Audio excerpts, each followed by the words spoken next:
नमस्कार आप सभी को। आज मैं फिर एक नए प्रयोग की जानकारी आपको दूँगा। ये ऐसा शब्द है जिससे कि आप बहुत सारे लाभ ले सकते हैं। वशीकरण मंत्रों के पीछे आप दौड़ रहे हैं, अगर इसको आपने कर लिया तो भूल जाएँगे वशीकरण का तरीका ही। जो मंत्रों के पीछे भाग रहे हैं आप व्यर्थ में, वो चीज़ें आप भूल जाएँगे, ये कुछ नई चीज़ है। और उससे पहले मैं आपको कुछ बता दूँ। सिद्ध यंत्र नाम से जो चैनल है उसके ऊपर मैंने एक वशीकरण मोहिनी आकर्षण यंत्र जो है डाल दिया है। उसको आप देख सकते हैं, वो स्वयं सिद्ध है। वो मैंने उसमें पूरी जानकारी दी कि आप कैसे उसका प्रयोग करके लाभ ले सकते हैं।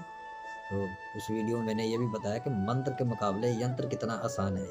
मंत्रों में मेहनत ज़्यादा करनी पड़ती है, बल्कि यंत्रों में कम करनी पड़ती है। बस उसका विधि विधान आपको पता होना चाहिए। तो आप देखकर वहाँ पर जो है वीडियो को लाभ ले सकते हैं, उस यंत्र को भी प्राप्त कर सकते हैं। उसी वीडियो में मैंने यंत्र दिया हुआ है। बस आपको उसको देखना है, और अगर आपको अच्छा लगता है तो ज़रूर उसको सब्सक्राइब करिएगा। और जैसा ही हो सके तो उसको आप सब्सक्राइब करेंगे तो 50 चैनल 50 जो है उसके ऊपर जो सब्सक्राइबर हो जाएँगे तो लाइव का जो है ऑप्शन खुल जाएगा। तो वहाँ पर मैं लाइव आकर आपको कुछ यंत्रों की जानकारी दे पाऊँगा। मंत्र वाले चैनल पर लाइव तो मैं अभी कर रहा हूँ, रात को 9 बजे आज फिर मैं आऊँगा।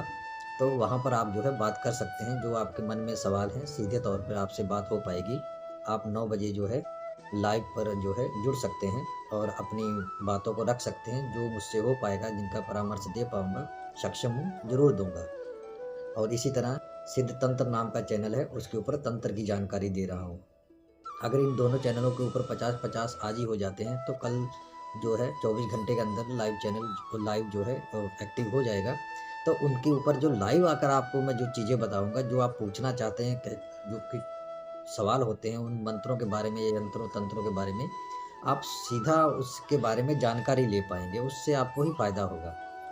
और मुझे भी ये वीडियो बनाने से जो है झमेले से मैं जो है थोड़ा-सा बच जाऊँगा, क्योंकि वीडियो बनाने में थोड़ी-सी मेहनत लगती है। लाइव में तो आपसे सीधी बात होगी, चर्चा होगी, और मंत्रों को भी बता पाऊँगा आगे चल के, तो ये ज़्यादा सही रहेगा। तो आप जितना हो सके सब्सक्राइब करिए और नोटिफ़िकेशन का जो है ऑन कर लीजिएगा। जैसे ही कोई वीडियो वगैरह डले या लाइव हो तो आपको जो है तुरंत जानकारी मिल जाए। और जो लोग कामयाब नहीं हो पा रहे हैं तंत्र मंत्र में, मैंने पहले भी बताया है आपको कि अगर आपके ऊपर किसी प्रकार का भी तंत्र का प्रभाव होगा, उसका कोई भी कण आपके अंदर होगा, या किसी की छाया होगी या दृष्टि होगी, ग्रहों का भी अगर दुष्ट प्रभाव होगा, आप जितने चाहे साधना कर लीजिए, जितने चाहे मंत्र चला लीजिए, आपका कुछ भी सफल नहीं होने वाला है।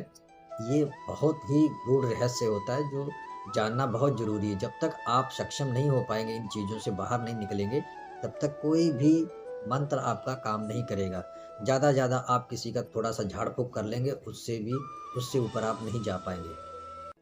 वशीकरण, विदेशन, उच्चाटन, मारण जैसी क्रियाओं के लिए बहुत बल चाहिए, बहुत ऊर्जा चाहिए, और उसके लिए अपने आप को तैयार भी करना पड़ता है, और उतना सक्षम होना चाहिए। वशीकरण क्या आपको लगता है कोई मज़ाक है? किसी के आत्मा को वश में करना, किसी के मन को वश में करना क्या कोई मज़ाक का है? कोई खेल है इस चीज़ को आप सोच रहे हैं? तो इन चीज़ों को जानिए तब आगे बढ़िए। आप जो आप अभी करते आ रहे हैं, स्वयं सिद्ध के नाम पे जो आपको बुद्धि में जो एक सवार है कि स्वयं सिद्ध मिल गया तो सारे काम आपके सफल हो जाएँगे, कुछ भी नहीं सफल होगा। मुझे बताने की ज़रूरत नहीं है, मैं अच्छी तरीके से जानता हूँ। होता क्या है उसमें, आप कितने ही पैसे वेस्ट कर लीजिए, इन चीज़ों को प्राप्त नहीं कर पाएँगे, गुण आपके अंदर नहीं आ जाएगा पैसे के दम पर। ना ही कोई चीज़ में आपको सफलता मिल पाएगी, जब तक कि आपको सीधा रास्ता नहीं मिलेगा। और सीधा रास्ता मिलने से पहले तो ये बात ज़रूरी है कि पहले आप अपने आप को तैयार करिए। आप उस लायक होंगे तभी तो उसको पाएँगे, उसको कर पाएँगे। और थोड़ा अपने अंदर हठ लाइए, हठ योग की क्रिया लाइए। अगर आप हठी नहीं होंगे तो उसे प्राप्त नहीं कर पाएँगे। किसी भी साधना को करने के लिए अपने अंदर हठ होना चाहिए। लालसा होनी चाहिए कि जब तक मुझे मिल नहीं जाएगी ये चीज़, मैं नहीं छोड़ूँगा। ये मत सोचिए कि 21 दिन का है तो 21 दिन में आपको नहीं मिला तो आप छोड़ दीजिए, वो है ही नहीं, उसमें कुछ नहीं है, गलत है। ऐसा नहीं है, आपकी बुद्धि के ऊपर है, आपकी परीक्षा भी ली जा सकती है कि वो देवता आपकी परीक्षा ले सकता है कि देखते हैं मैंने 21 दिन में नहीं और 40 दिन बाद आने इसके सामने प्रकट होगा, देखता हूँ इसकी श्रद्धा मेरे प्रति क्या है। तो कहीं न कहीं वहाँ पर आप बेवकूफ़ी करते हैं। इस चीज़ को समझिए। कोई भी देवी-देवता अगर आप सिद्ध कर रहे हैं या उसकी साधना कर रहे हैं तो उसको पता होता है आपकी बुद्धि में चल क्या रहा है, आप क्या करने वाले हो। अगर आप किसी का अनिष्ट करने के लिए उस चीज़ को साध रहे हो तो वो कभी भी प्राप्त आपको नहीं होगा। चाहे 30 दिन की बजाय 30 साल लगा दीजिए, वो आपको नहीं प्राप्त होगा क्योंकि आपके मन में जो चल रहा है वो उस देवता को पता है, वो आपको नहीं प्राप्त होगा। मैं एक उदाहरण बताता हूँ, आप टीवी सीरियल में देखिए जो राक्षस गण होते थे, वो साधना करते थे देवताओं की, शिव जी की तपस्या करते थे, ब्रह्मा जी की करते थे, लेकिन विष्णु जी की नहीं करते थे। लेकिन जब तक वो वरदान पा नहीं लेते तब तक वो छोड़ते नहीं थे क्योंकि वो हठी थे। वो उनको पता है कि मैं उठूँगा नहीं और इनको आना ही पड़ेगा। कितने दिन नहीं आएँगे, कितने साल नहीं आएँगे और विवश होके उनको आना पड़ता है और वरदान देना पड़ता था। तो हठ होना आपके अंदर ज़रूरी है। आप मेहनत करना चाहते नहीं तो मेहनत के बिना आपको कुछ नहीं मिलेगा। आप सोचते हैं पैसों के दम पे आपको शक्ति मिल जाएगी, कुछ नहीं। आप ट्रांसफ़र जो चलन एक चला था पीछे, अभी भी चल रहा है ट्रांसफ़र के नाम पे, उससे भी आप कुछ ज़्यादा कुछ बड़ा नहीं कर पाएँगे। आपको क्या लगता है वो बहुत अच्छी चीज़ है? वो अच्छी चीज़ नहीं है, आपकी ज़िंदगी में बदलाव तो आएगा। अच्छा तो कुछ दिन के लिए तो कामनाएँ पूर्ण होंगी, लेकिन उसका जब आपको देना पड़ेगा उसका पूरा, अब उसके बारे में चर्चा नहीं करूँगा। आज के प्रयोग के बारे में बता देता हूँ। ये जो वशीकरण है, ये सम्मोहन है, आकर्षण है, तीनों काम इसके अंदर है। कल मैंने यंत्र भी डाला है सिद्ध मंत्र के ऊपर, सिद्ध यंत्र के चैनल के ऊपर, वहाँ पर आप देख सकते हैं। डिस्क्रिप्शन में उसका लिंक दे दूँगा तीनों चैनलों का, वहाँ पर आप क्लिक करके सीधा उस चैनल पे चले जा सकते हैं। तो आज का ये जो शब्द है, ये कुफरी विद्या का है। इसको जब आप प्रयोग करेंगे तो इसका रिज़ल्ट ही कुछ और देखने को मिलेगा। आप इससे कर क्या सकते हैं? वशीकरण तो, सम्मोहन आकर्षण की शक्ति तो आपके फेस पर आ ही जाएगी। इसको करना कैसे है ये आप ध्यान से सुनिएगा। इस शब्द को आपको तो पहले बृहस्पतिवार के दिन सुबह जब सूर्य निकल रहा है, जिस आपके टाइम पे वहाँ जहाँ भी आप रहते हैं, देखिएगा कितने बजे सूरज उदय हो रहा है। उससे पहले नहा धोकर आप जो है तैयार हो जाइए और अपने आसन पर बैठकर और इसका जाप शुरू कर दीजिए। सामने एक दिया ज़रूर जलाइएगा। दिया आपको जलाना है और अगरबत्ती जो आप जलाते हैं वो जलाइए और इस शब्द को जो है उच्चारण शुरू कर दीजिए। 108 बार तो है ही, लेकिन 108 बार से ज़्यादा 1 घंटा आपको करना है। सूर्य उदय होने से पहले आपको सब रेडी हो जाना है। सूर्य उदय होने के बाद आप देख लीजिए सूर्य उदय आपका कितने बजे वहाँ पर होता है और 1 घंटा कितने टाइम पे होता है। पूरा 1 घंटा आपको जाप करना है, चाहे उसमें 108 होता है, 208 होता है, जितना भी होता है वो आपको 1 घंटा करना है। करने के बाद आप उठ जाइए और कुछ भी जो आप करते हैं अपनी पाठ पूजा उसको भी करिए आप। करने के बाद ये आपका रेडी हो गया। अब आपको इसको कम से कम जो है रोज़ लगातार जो है 21 दिन तक जो है इसमें नागा नहीं होना चाहिए, किसी एक दिन का भी नागा नहीं होना चाहिए। आप जिस समय पे अभी आप बैठे थे, जो भी 5 बजे, साढ़े 5 बजे, 6 बजे जो सूर्य उदय होता है, उसमें आप बैठे थे, 21 दिन तक इसमें कोई भी नागा नहीं होना चाहिए, बीच में गैप नहीं होना चाहिए, टूटना नहीं चाहिए। ये एक साधना टाइप है। ये मंत्र तो है ही, लेकिन एक साधना टाइप का मंत्र है। एक हिसाब से आप इसको साधना ही मान सकते हैं, वशीकरण साधना, ठीक है? तो ये कुफरी विद्या की साधना है, तो इसमें मौकिल होते हैं, तो उनके द्वारा शक्ति ही आपको मिलती है। आपके सामने प्रत्यक्ष तो नहीं होंगे, लेकिन आपको आभास हो जाएगा उसका, जब इसको करेंगे तो। रोज़ आपको 1 घंटा करना है, उसकी कोई भी तादाद नहीं है, लेकिन कम से कम 108 तो होना चाहिए, लेकिन 1 घंटे में 108 से ऊपर हो जाएगा। बोलने में थोड़ी-सी हिचकिचाहट होगी, थोड़ा-सा पहले उसमें तैयार हो जाइए। आपको इसकी विधि बता देता हूँ, जिनको बोलना नहीं आता तो इसको गूगल पे वॉइस में डालकर कॉपी पेस्ट करके, तो वहाँ पर वॉइस वाला ऑप्शन ऑन करेंगे तो वो इस लफ्ज़ों को बोल देगा, तो उसको आप याद कर लीजिए इसका उच्चारण कैसे हो रहा है।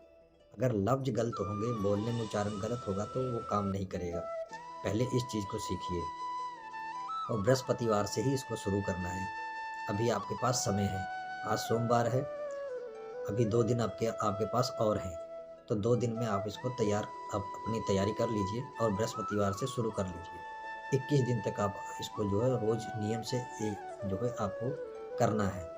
इसके बाद इसका फ़ायदा क्या होगा, आप कहीं भी जा रहे हैं अपने रिश्तेदारों में, शादी-ब्याह में, मतलब कहीं भी, चाहे किसी काम के लिए या किसी को कुछ भी बोलना है या अपने अंदर करना है, इस आपके आपके चेहरे पे ऐसा आकर्षण ला देगा कि जो भी आपको देखेगा आपकी बातें सुनता ही रह जाएगा। ये इस प्रकार का है। तो इसका प्रयोग कैसे करना है ये बता देता हूँ। जब ये 21 दिन हो जाएँगे उसके बाद आप जब भी अपने घर से निकलेंगे किसी काम के लिए, नहा धोकर कुछ भी हो, तो इसको जो है 108 बार पढ़ना है। 108 बार पढ़ना है। इसमें 3, 5, 6, 9 कुछ भी नहीं है। 108 बार आपको पढ़ना है। आपने पढ़ लिया, पढ़ने के बाद आपने ऐसे हाथ करना है, 3 फूँक मारना है। 3 फूँक मारकर तो जो है 3 बार आपको ऐसे कर लेना है और तीसरी बार में आपको पूरे शरीर पे नीचे पाँव तक जो है अपना हाथ फेर लेना है। ऐसा करके आप जाएँगे जहाँ भी, जिस काम के लिए, जिससे भी मिलने जाएँगे, आपको उसका रिज़ल्ट देखने को मिलेगा। जो आपकी बात नहीं मान रहा है वो आपकी बात मानेगा। ये आप रोज़ भी प्रयोग ला सकते हैं, आप निजी काम के लिए कर सकते हैं। ये अपनी बुद्धि का इस्तेमाल करिए। सारी चीज़ों को बताना मुझे नहीं लगता सही होगा। ईश्वर ने आपको भी वही बुद्धि दी है जो मुझे दी है, लेकिन उसका प्रयोग आप लोग नहीं करते हैं। तो उसको अपने दिमाग से जो है प्रयोग करिए कि इससे क्या-क्या किया जा सकता है। एक्सपेरिमेंट करिए ना। साइंटिस्ट लोग जो है प्रैक्टिकल करते हैं तो आविष्कार क्यों होता है, कैसे करते हैं? कि वो उसको अपग्रेड करते हैं। खुद उसमें कुछ नई चीज़ें जोड़ते हैं। तो आप भी, आपको अगर मिल गया कि ये चीज़ हो रही है तो उसमें अपनी बुद्धि लगाइए कि ये भी होगा। करेंगे तो तभी तो समझ में आएगा कि होगा कि नहीं होगा, तो बात की बात है, लेकिन करना तो बनता है ना। आप करेंगे तभी तो उसमें पता चलेगा इसका रिज़ल्ट कैसा है। धमाका होता है कि कुछ नहीं होता है, कि धुआँ निकलता है, कुछ तो होगा उसमें। तो उसी को अनुभव कहते हैं। तो ये सुनी-सुनाई बातों पे मत जाइए, अपना भी दिमाग दौड़ाया करिए। खुद भी एक साइंटिस्ट बनने की कोशिश करिए तंत्रों का, लेकिन पहले सक्षम हो जाइए, उसके बराबर हो जाइए कि ये होता कैसे, चलता कैसे है। ये वही लोग इसमें जो है सफल हो पाएँगे जिनके ऊपर किसी भी प्रकार का तंत्र का प्रभाव नहीं है, किसी के ऊपर कोई प्रेत छाया का प्रभाव नहीं है, किसी के ऊपर क्रूर दृष्टि नहीं है, ग्रहों का दुष्ट प्रभाव नहीं है, सूर्य, चंद्र और शनि की पोजीशन अच्छी है, उनका बल और डिग्री अच्छी है, तो आप जो है इस प्रयोग में सफल हो जाएँगे, नहीं तो आपको कुछ भी हासिल नहीं होगा। मैं पहले ही बता रहा हूँ, मेहनत मत करिएगा। अगर ये मुझसे ज़्यादा आप खुद जानते होंगे कि आप कितने सफल हैं, पहले से आप कुछ कर रहे हैं तो उसमें कितने सफल हुए हैं। ये वही लोग सफल हो पाएँगे जिनके अंदर अच्छी ऊर्जा है, वही लोग कर पाएँगे और उनके ऊपर जो है कुछ भी, जो है किसी चीज़ का भी दुष्ट प्रभाव नहीं है, वो लोग चलेंगे। और जिनके ऊपर कुछ होगा, नेगेटिव एनर्जी का कुछ भी प्रभाव होगा, ग्रहों का कुछ होगा, तो समझ लीजिए वो सफल नहीं हो पाएँगे, मैं पहले ही बता रहा हूँ। ये मत सोचिए कि सभी मंत्र सभी के लिए एक समान काम करेंगे। जब आपके अंदर ही अवगुण है तो उसमें मंत्र क्या करेगा? पहले अपने आप को सक्षम बनाइए, तो फिर आगे बढ़िए। हाँ, भक्ति ज़रूर करिए, नहीं तो बिना भक्ति के आप आगे नहीं बढ़ पाएँगे। अध्यात्म में आपको भी आना पड़ेगा। बिना भक्ति के तंत्र भी अधूरा है, ज्योतिष के बिना भी तंत्र अधूरा है। ये तीनों का समावेश आपके अंदर होना चाहिए। अगर आपके अंदर इस तरह की चीज़ें नहीं हैं, आप भक्ति नहीं करना चाहते, मेहनत नहीं करना चाहते, तो तंत्र आपके लिए नहीं है। व्यर्थ में समय मत बर्बाद करिए, कहीं पे जाके कोई और काम करिए। नहीं तो इसमें कभी भी सफल नहीं होंगे और अपना पैसा बर्बाद करते रहेंगे। तो आज मैं 9 बजे लाइव आऊँगा, तो जो बाकी के सवाल जवाब होंगे आप लाइव में कर सकते हैं, तो जुड़िएगा ज़रूर। वहाँ पर आपको ढेर सारी और भी बातें सुनने को मिलेगी, जिससे कि आपका भी ज्ञान मिलेगा और आपके अंदर कोई गुण जो है प्रज्वलित हो सकता है। तो आज्ञा दीजिए, फिर मिलूँगा किसी नई और चर्चा के साथ, तब तक के लिए नमस्कार।